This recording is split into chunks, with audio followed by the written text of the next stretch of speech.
episode 4. What is government? My name is Todd Bonnewell. You can find out more about me at todd.bonnewell.com. Hi, and my name is Joe Blankenship. You can find out more about me at thejoeblankenship.com. Thanks, Joe.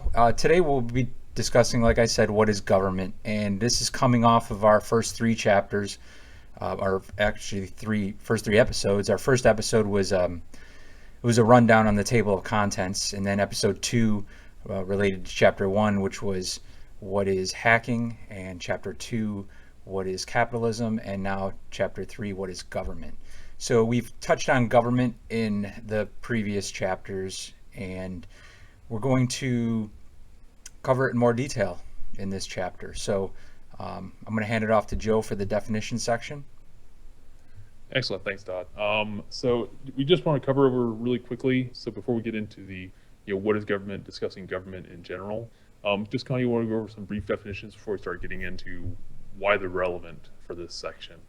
So just starting off, going over nation states. So usually when we talk about government, it gets brushed over exactly what government is representing. So nations are just large groups of people with common characteristics, whether that's religious, sociocultural, something of that sort. So in the state, a state is a political community with a single system of government over top of it. So there are, either or and conditions with nation states and nation states. So something like Israel would be a nation state. It's a relatively, homogeneous nation. They have a common characteristic, which is their faith, and they also have a state that surrounds that as well. Now, whether or not other nations are considered nations or states, those are separate things that are to be discussed, and they're unique to their conditions. And that's how their approach to capitalism, their approach to hacking that system is going to be up to them, and how they look at their culture, look at their nation, look at that relationship to the state, and determine where the hack needs to be applied. So then moving into government, we're looking at a system of control over the nation and or state. And it takes numerous forms based on its power structures, its power sources, and its ideologies. So you're talking about, separatism, federalism, integration, which is, hegemony. You're also looking at the source of many, the power of a few, or power of one, and there are mixes of those types of source of powers when it comes to governments. But overall, it's about the ideology that's driving the government. It's because it's a either implicit or explicit relationship between people and the form of governance.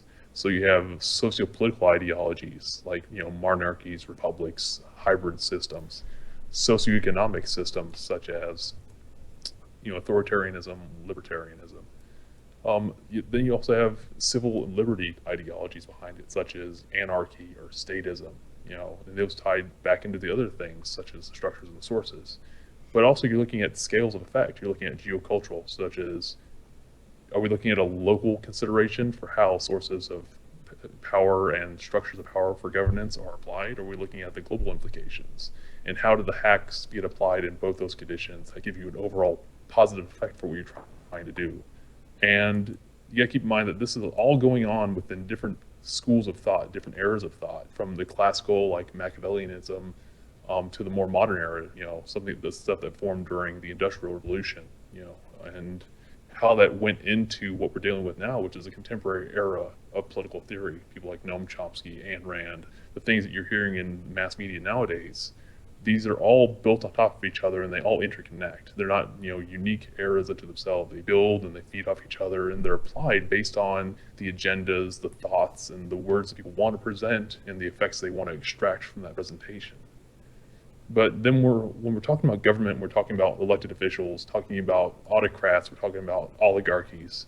We're also talking about the policy and laws that either are implemented by or control the people in general. And this has direct implications on the governments and how they relate to the market, relate to capitalism. Is what we're trying. And it really depends on all three facets. It depends on the economics, the politics, and how the people relate to both of those. So you have to know the relationships before you ask questions, find solutions, and then apply hacks. And we're also looking at the relationship between the wealthy and the poor. What is wealth? How the form of government and the form of the market are occurring and persisting within these effects, and how people can act or how they're not acting, and how that can affect those relationships, and or whether people can act in the first place based on the types of government, based on the states that are over them. So just so you know, we're presenting just the definitions, the outlines, stuff like that. And I'm sure there's a lot of stuff that we're going to miss. So if you hear something that we missed and you feel like it's an important part of this context, just contribute, fork it, and start adding in stuff as soon as you feel. Yeah, Joe, good point. We're reiterating again that this is a public project. Come one, come all. Please, we're looking for feedback. We're looking for assistance. We're looking for anybody who wants to correct us on something that we're not seeing, or a different perspective from maybe a different government or people of a different nation. So yeah, absolutely, Joe. We're wide open for discourse on that. I think that brings us right into that next session. Why does government exist? And did you want to kind of take lead on this? I know that you Sure. have some insights. So, government ultimately exists to solve people's problems. So while capitalism in the West and forcibly through most of the rest of the world, we're given the free market to solve problems, and sometimes the free market is not capable of solving problems, usually because profit does not exist. So government needs to step in by the people's wishes usually, and at least until government gets too big, and then government starts governing itself, and we have problems. But at its core, what it is and why it exists, it's to solve the people's problems. So we will jump down real quick to the road metaphor, and that's really the simplest example to describe why government exists, and it's roads, right? It's the idea that we need roads. We need roads for commerce. We need roads for transportation, recreational transportation, for getting around. And the government steps in to solve this problem and pays for it through taxation. But it solves the problem because corporations don't just build roads. They don't just build infrastructure unless it's going to be profitable for them. So the people fund it through taxation, and the government holds some sort of process, some bidding process, in order to give these jobs to corporations. So the road metaphor says that's the reason that government exists. It's to solve the problem, to create the road, to patch the road, to fill potholes, and to maintain it through its life. Why government exists elsewhere, jumping back up, what we're talking about there is why does it exist in other places? We're talking about the existence of it. It's the best of our ability here. So we're saying that it exists. It's there to solve problems that capitalism or that the free market cannot solve. So in other places, there is no free market. So government is there specifically to solve the people's problems, or to oppress a people, or whatever. So we'd love feedback there. We need to refocus on what government is and how it interacts with government. So if we understand why it exists, to solve the people's problems, then the next question should be, is it solving the people's problems? And if the answer is no, then we've got some issues. If the answer is yes, but, then we have some issues.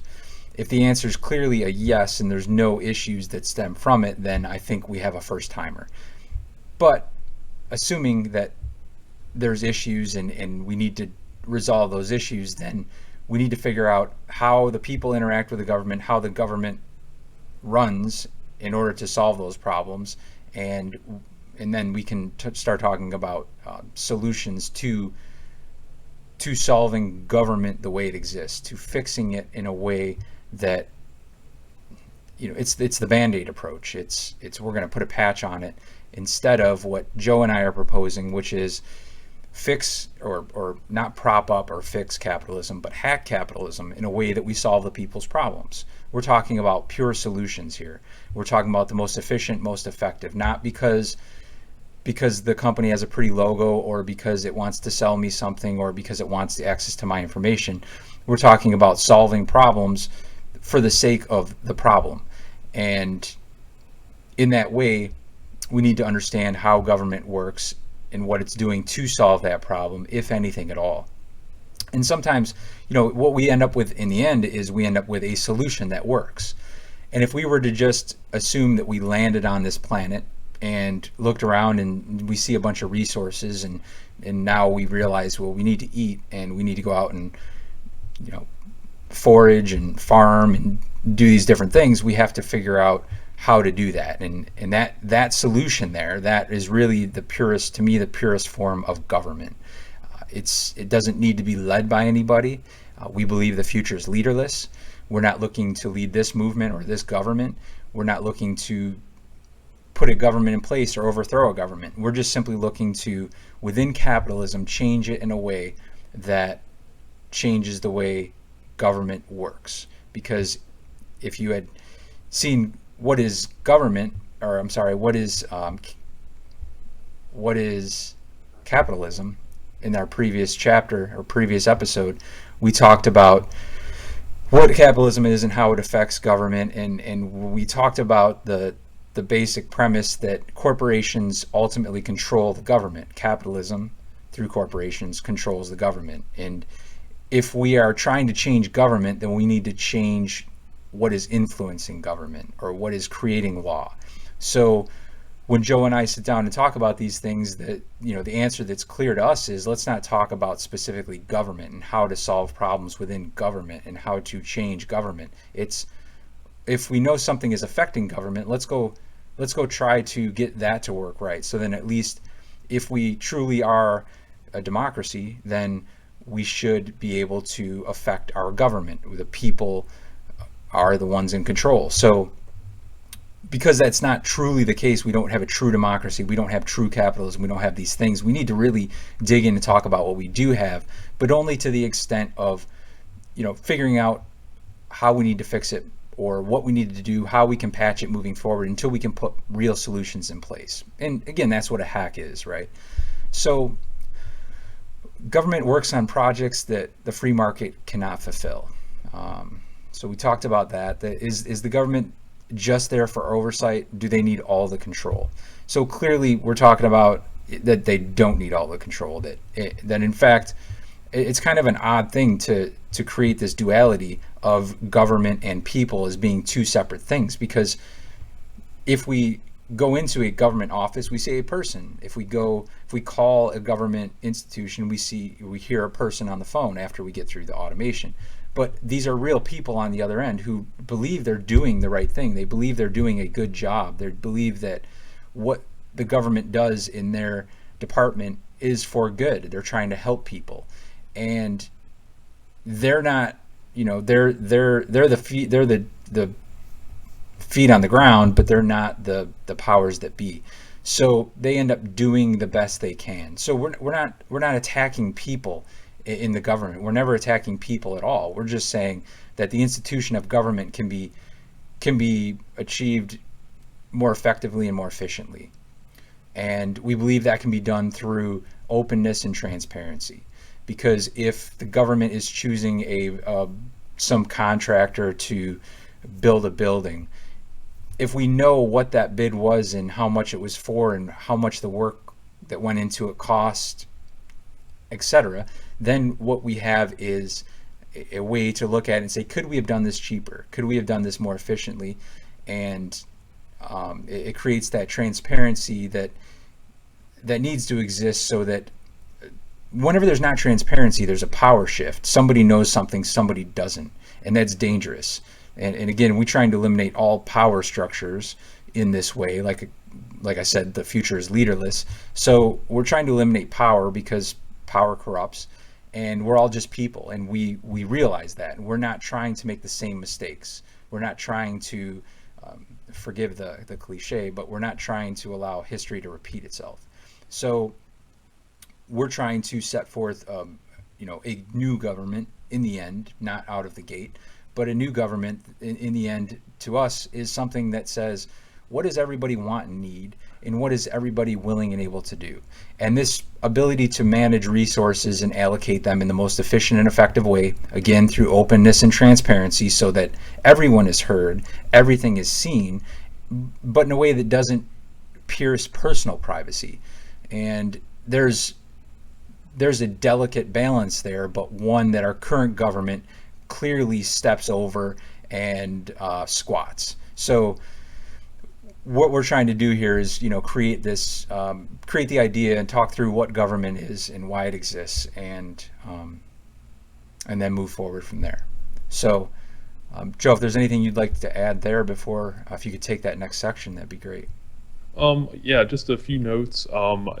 In terms of seeing the future as leaderless, I think from my perspective, I see it as leaderless because everybody is engaged as a leader themselves.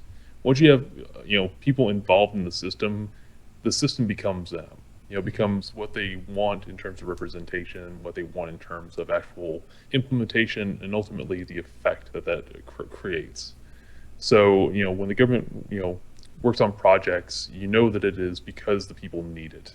It's not because it's being frivolously engaged with. It's not because it's any kind of bureaucratic partisan, favoring some good old boy network. It's because that work needs to be done. Tax dollars are being applied because that work is the best possible solution for the entirety of the society that the government has control over and is actually helping govern. You're absolutely right. I mean, openness and transparency is key to that, because if everybody's engaged as a leader, then that openness and transparency helps everybody move towards future solutions. And the future is what we're really concerned about. We're concerned about not just building out the roads, maintaining the roads, but building out what the roads represent in terms of efficiencies, in terms of moving people around so that people can do what they need to do in their day-to-day lives. It's critical to understand that this hacking capitalism hinges so much on us perpetuating a certain knowledge of not just a single perspective, but a variety of perspectives that affect the overall picture. And that starts with anybody that's listening. It involves you specifically and how you're going to engage with not only issues that affect you, but with the people around you and the issues that affect them, and in a common thread between you and everybody else, because that's where these things are going to grow. That's where the idea of hacking capitalism, the idea of hacking in the first place, it grows and it manifests itself and it creates emotion. And that's what we're really trying to do here, is that we're trying to ask what government is so that we understand what hacking it, how the money's affecting it, and ultimately what change can really be. And I think that really builds into the next section, which is, nation states. We're looking at, first and foremost, the people, because the people are the ones that are not only responsible for the change, but they're responsible for seeing that that change is the best possible solution for them. So we're talking about decisions that are being made within unique cultural heritages. Not everybody's going to think the same way. Not everybody has the same education systems. Many countries, many places have very diminished, not great education systems. This affects the decisions that they make. Societies or cultures see problems and ultimately how they want solutions implemented. This comes in a lot of ways in conflict with the way states function. Political entities, they're there to maintain control, implement policy, and sometimes it's a matter of verbiage, a matter of language. Other times it's a matter of direct conflict in terms of the way the state sees the larger picture and how people see the very smaller scales in which they want effects to be fixed. They have real problems that they see in day-to-day life, and they want those things fixed immediately. But it might be in contradiction to what the overarching picture, what all people actually need within that political entity, that scale that it controls. So it's up to the people to be educated on those scales of effect. It's, what is the relationship between people and government? Well, it's not just people and the government. The people have a definition in and of themselves based on their national identity, how they fit into their system of state, and ultimately what government represents those two things. Because governments, they do need money. I mean, in terms of us as people inside those systems, we pay taxes. capitalism comes in because capitalism also needs money to persist itself in capital. So people fit into both those paradigms. As we discussed in the last section, we have, this idea of government being partially involved on Keynes' side of the house, and then Hayek had this idea of separation between government and money. So what are the implications when we have, multiple political entities, multiple people arguing different schools of thought, and then trying to get the state to react to those things? And ultimately, the governments are responsible for reflecting those implementations. Things, bureaucracy takes so long is that it has to leverage all these concepts for implementing a final policy solution. Thinking about, people need to make money, pay taxes, they need public infrastructure to maintain the ability to both make money, but also to spend money and pay taxes. So it's critical to understand the relationship that capitalism, we're with capitalism and government, we're working to invest time into a system. The money that you're paid is for your time. It's for your skill levels of that time and what the time ultimately is represented in terms of value. So it's up to the people in general to look at the system of government, the system of capitalism, and see how they fit into both those systems to understand how policy then reflects the needs within those systems. And like I said, scale is very critical with that. And I think that in terms of approaching the idea of state, the idea of nationhood, that we should be really critical in defining those, both in terms of your local persistence, your local representation, how you feel about those terms, but also how your neighbors and your communities and your counties and your states, how the definition changes based on where you are and what your place in that scale is. Because as the scale grows, you become more and more a smaller part of that definition, but you become no less critical, and your engagement becomes much more important because of that diminishing scale of you inside a bigger picture. As you become a smaller fish inside of a bigger bowl, it becomes that much important for you to create waves. Because if you're not doing that, then you're just going to get swallowed up by the next big fish that comes along. The bigger menu you look at the smaller fish, the less likely you are to get eaten. And I think that's the idea of understanding this knowledge of government, capitalism, and how you fit into it. Because then you can know how to move inside that bigger bowl and make bigger effects based on that. How you can grow yourself into a bigger fish. Definitely. So I kind of diverged from your road metaphor, but it's like I couldn't find a road, so. Speaking of roads, how about laws? That's a rough topic, man. Like I said, policy is there to help people because depending on, well, I shouldn't say help people. It really depends on the structures, the sources, the ideologies that your government has. Because if it's an oligarchy or an autocracy versus something that's more, a federalist or a statist type government, you're going to have very different types of laws being passed. Oligarchs, autocrats, they pass laws that protect their power because it's the power of a few, power of one.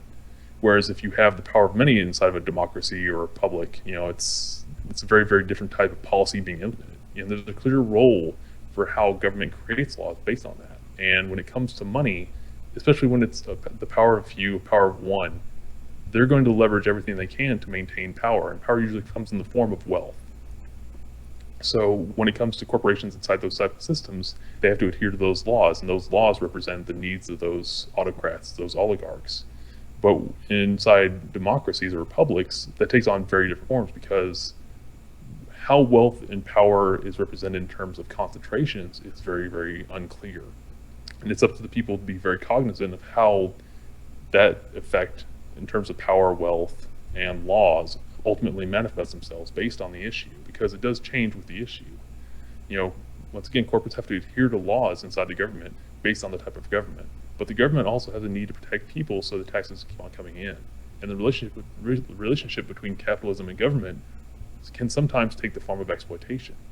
Capitalism has a very clear goal of extracting profit and using humans very mechanically with that system to leverage their time, their socially necessary labor time, to produce shifting use value, exchange value into a money commodity form, whether it's fiat, credit, or what have you. So the government has to be cognizant of how that system works in order to actually implement laws that perpetuate an ability to extract taxes from people. So, when you're talking about, the relationship between policy, government, and capitalism, it changes with the type of government. It changes with the type of capitalism because, I think in this project we're really talking about neoliberal globalization. We're talking about a very exploitative, very, very harmful form of capitalism that has a lot of internal, externalized crisis that directly affects you as a person. If you're listening to this, you are a victim of this system, and you need to understand both of them in order to make real change. And that's what we're trying to do here. Is we're trying to create a dialogue based on our cognizance of the things, our perspectives, our experiences, in order to implement real change. So, I didn't know if you had any more to add to that, Todd. Yeah, well, I'd just like to add that we definitely, from a Western perspective here, that the laws, while the corporations must adhere to them, they usually write them. So, we have to understand that. We have to understand that these lobbyists and corporations, they spend money on changing laws to benefit them, which means for profit. And they don't hide these things. That's to me one of probably the most disconcerting things about trying to create change in this world is that it seems like people know already. And what the hope that I have is comes from the fact that there's small changes that people make in their assumptions that all of a sudden ripple throughout the rest of their consciousness and show them the truth. It enlightens their perspective.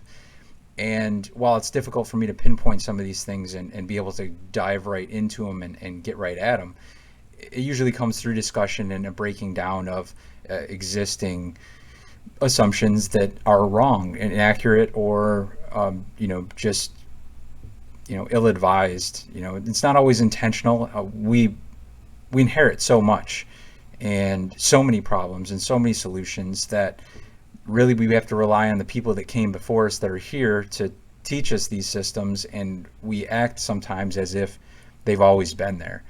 Same with laws. So again, from a Western perspective, it really, to me, is law, policy. It's something that we shouldn't spend too much time on, but we need to understand it, because while we do hack capitalism, we do have to follow the law if we want to remain free. And so what we want to do is we want to bring this up and speak about it and get other people's perspectives on it, and know that we are going to we're going to affect these laws. We're going to understand what powers these corporations hold, and while we're going to use some of these things against them, we're also going to try to end some of these laws or put new laws into place through the legal process in order to create a more a fair playing field for the people to compete against the corporation. So while we want to go at them head up, we want to understand that it's unfair. It's built that way. So as long as we understand that, we can start addressing those things and kind of chipping away at them as we hack at capitalism. So this is a multifaceted approach. This is not one thing like, here's the magic solution, press this button and everything's better. There's a lot of work that has to be done, but we're already doing work. So let's at least be working for the people. And that's kind of our point here is, let's use the labor force, use these things. We talk about every chapter, we reiterate certain things. There's certain threads of this conversation that are very repetitive, and to me that's one of them. It's understand who we're competing against, and understand it's just people. And while they have capital, we're suggesting solutions that don't require capital, that can create enormous value and can chip away at the industries that do require capital. So I got off of law there, but the point is to understand that law matters, and it's not to get hung up there, but it's to understand so we can stay legal, stay free, and continue to compete. And I think that's a great point, because I think a lot of this project and a lot of why we were trying to reach out to a global audience is because of our frustrations with this process. Because ultimately, we as individuals have very little control over how these policies are created, conceived, and ultimately implemented within our systems of government, and how that directly affects us in forms of how we interact with capitalism. It's very frustrating, not just to us in the United States, but to everybody in the world, because we're all feeling these effects. All governments now, they're part of this global paradigm, and whether they're being forced into it by the IMF, World Bank, or whether they're complicit in it by being a major power player inside that system, it still directly affects how all individuals in their different scales of social structure are affected by these policies. And it's up to us to be, in order to get real change. And I think that's, you know, brings us to the next point, which is when markets fail to solve a problem, who's there to pick up that slack? When the market fails to provide solution, the government has to step in. And by the government, we mean, we're looking at, once again, autocracies. How do they affect that? How do oligarchies affect that? How do democracies and places that are, power of many, how do they approach these problems? And each government has different steps and different limitations, to say, okay, well, inside of a global aspect of capitalism, this has happened to us. Inside of our nation state, inside of our own local scales of government, this is what took place. So how are all these things related? And it's very important to ask the question of, well, not only how are they related, but how do these effects take effect in the first place? And, you have to ask initially, because that's where all this action is going to come, is, you as the individual, how did it fail you? And what are you going to do to make real change?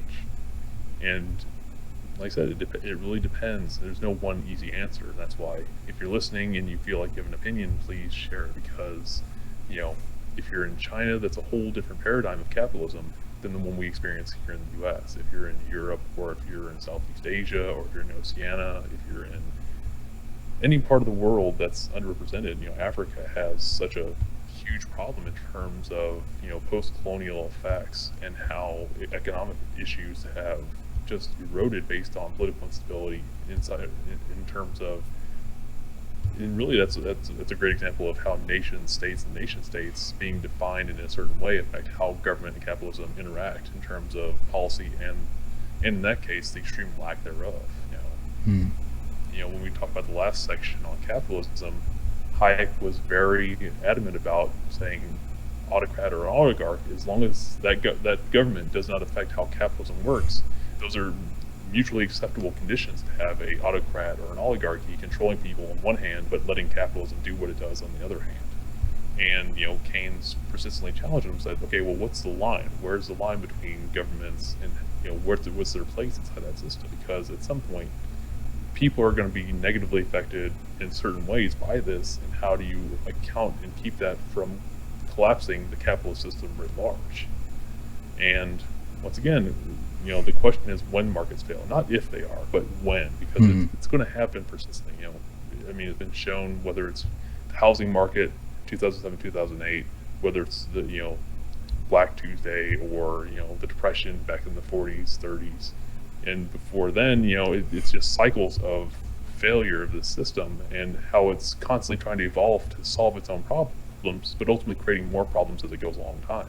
So for one, we have to be prepared to account for these failures when they occur. And when they do occur, what are we going to do about it? And how do we ask our government, how do we ask each other to solve these problems? Because that's where it's going to hit the ground. It's going to have to be us doing something on our scale to make the most effect as possible. Mm-hmm.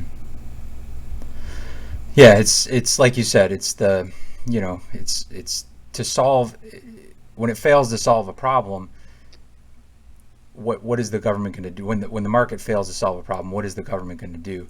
And, how it fails also will dictate how the government is going to react. And it's different everywhere. And that's really why Joe and I keep saying we need feedback.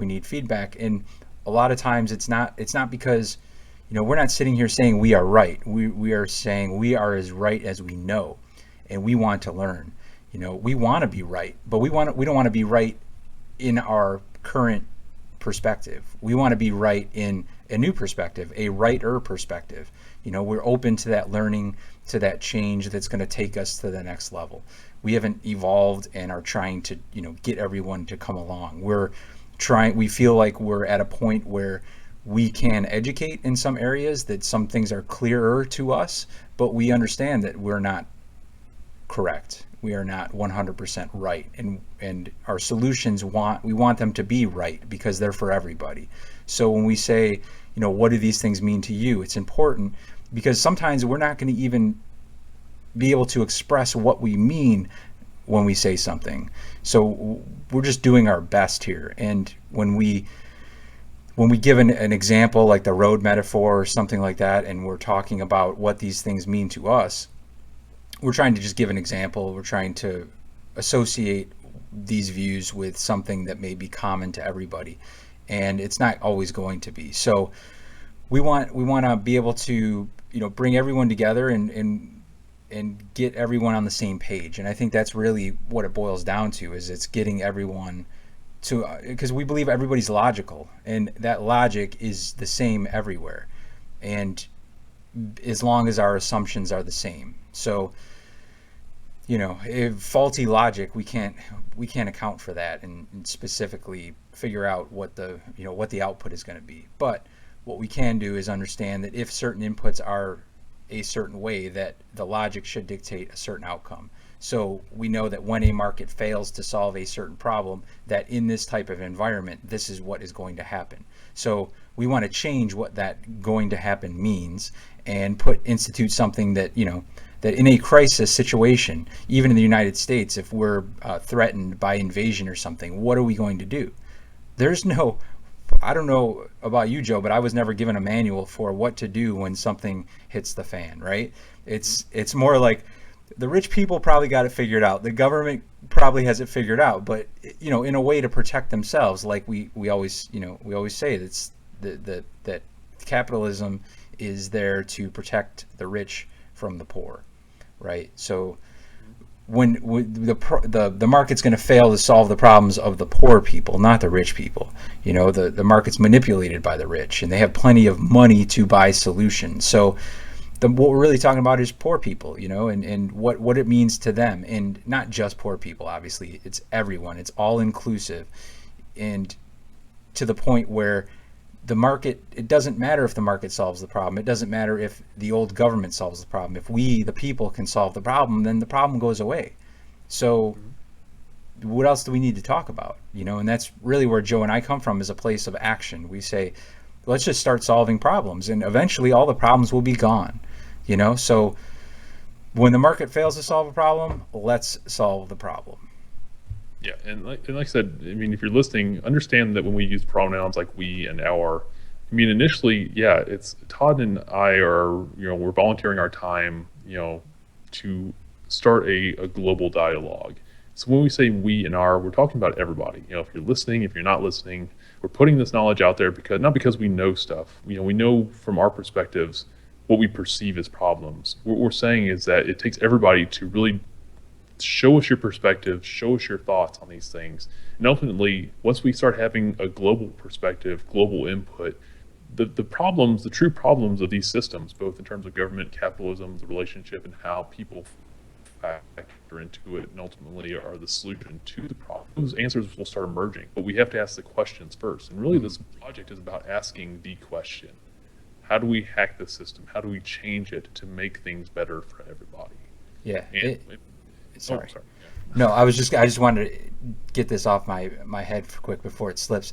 To me, it's so important to be all inclusive, because it's not like forcing somebody. It's just recognizing them and allowing them to come in anytime they want and providing anything they may need. Because we believe that if you create an us versus them, if it doesn't work for everybody, and there's this us versus them, or even not versus, but well, it works for them but it doesn't work for me, then it's not the final solution.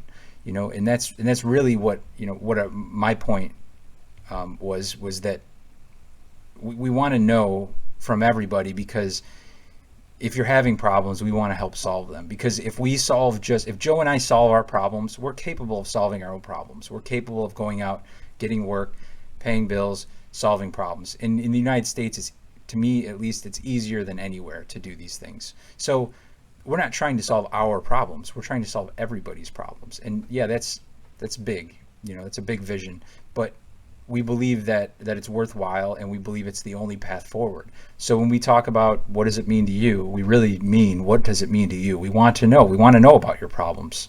It doesn't matter what they are, because we need to include them. Because if we create outliers, the solution's not going to work. We're going to always create these shadowy institutions that will terrorize, that will attempt to create their own environment, and that's okay. We want to just know what environment do you want, how do you want things to look, because as long as we can get a big picture of what everybody wants and needs, then Joe and I believe that the human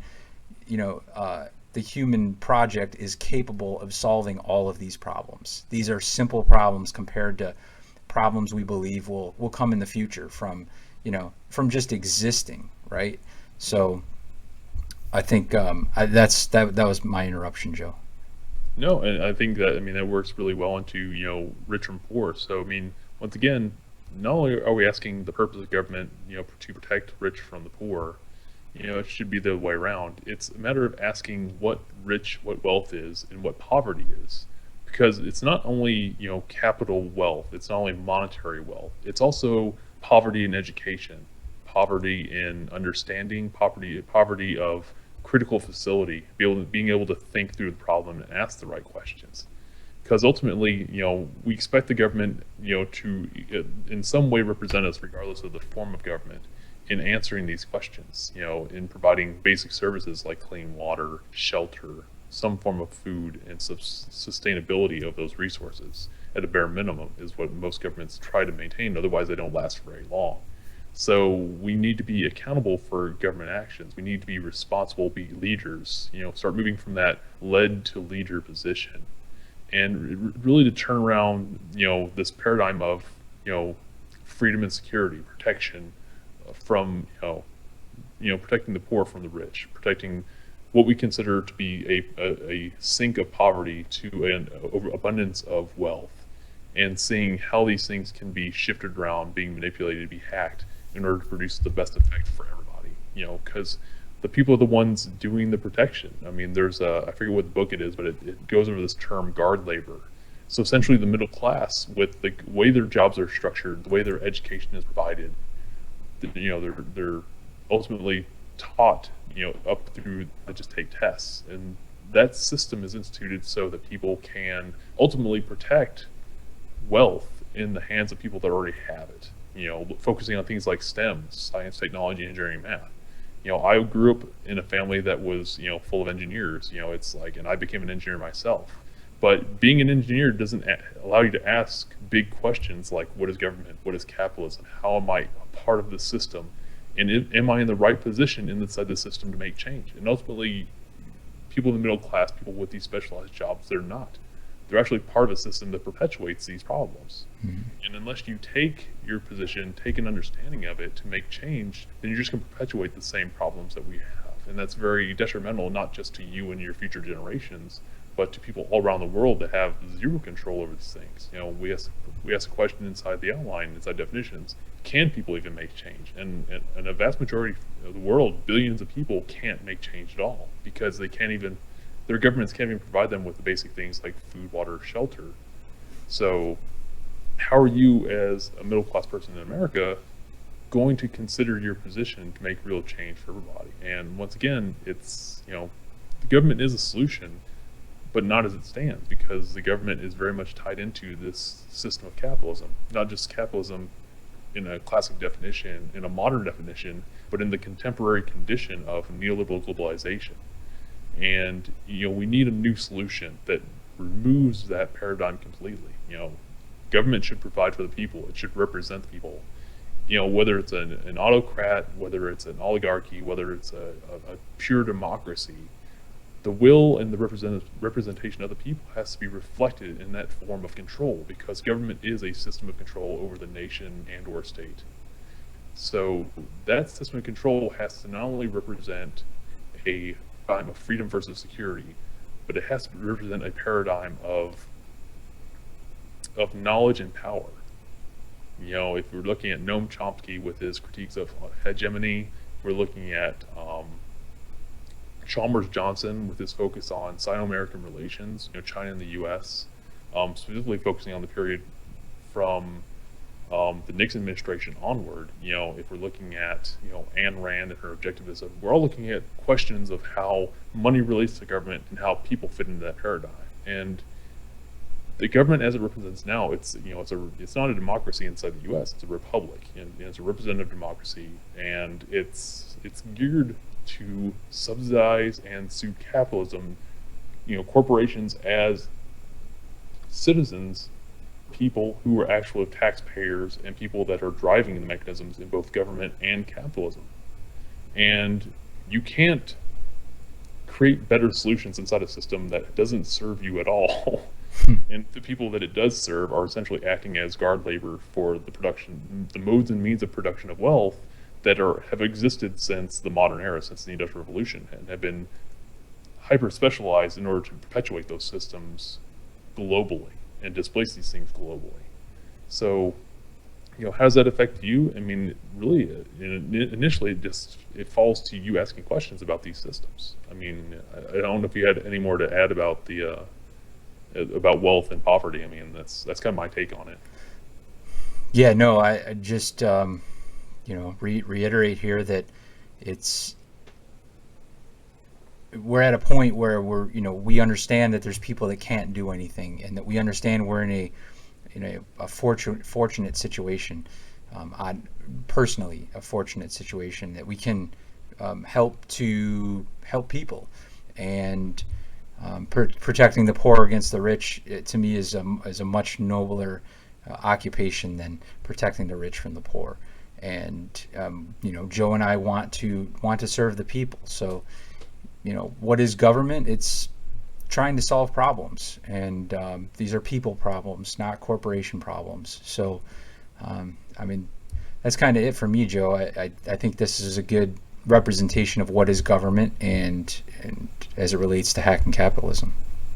Yeah, and just a final note, I think it's when you're talking about wealth, talking about poverty, it's really about redefining what those are.